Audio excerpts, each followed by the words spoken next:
The Scythe arrived on a cold November afternoon. Citra was at the dining room table, slaving over a particularly difficult algebra problem, shuffling variables, unable to solve for x or y, when this new and far more pernicious variable entered her life's equation. Guests were frequent at the Terra Nova's apartment, so when the doorbell rang, there was no sense of foreboding, no dimming of the sun, no foreshadowing of the arrival of death at their door.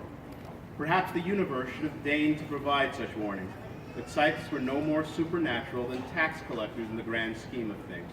They showed up, did their unpleasant business, and were done. Her mother answered the door. Citra didn't see the visitor, as he was at first hidden from her view by the door when it opened. What she saw was how her mother stood there, suddenly immobile, as if her veins had solidified within her, as if, were she tipped over, she would fall to the floor and shatter. "May I enter, Mrs. Terranova?"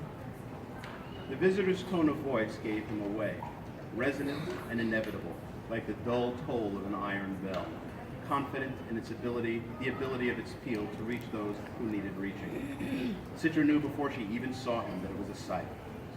My God, a Scythe has come to our home. "Yes, of course, come in." Citra's mother stepped aside to allow him entry, as if she were the visitor and not the other way around.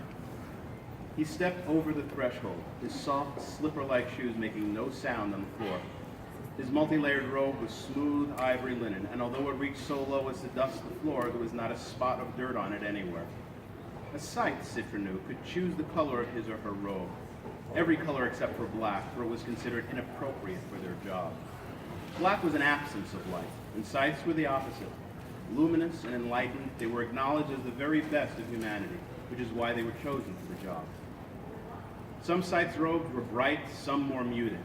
They looked like the rich flowing robes of Renaissance angels, both heavy yet lighter than air. The unique style of a Scythe's robes, regardless of the fabric and color, made them easy to spot in public, which made them easy to avoid, if avoidance was what a person wanted, just as many were drawn to them. The color of the robe often said a lot about a Scythe's personality, and this Scythe's ivory robe was pleasant and far enough from true white not to assault the eye with its brightness. But none of this changed the fact of who and what he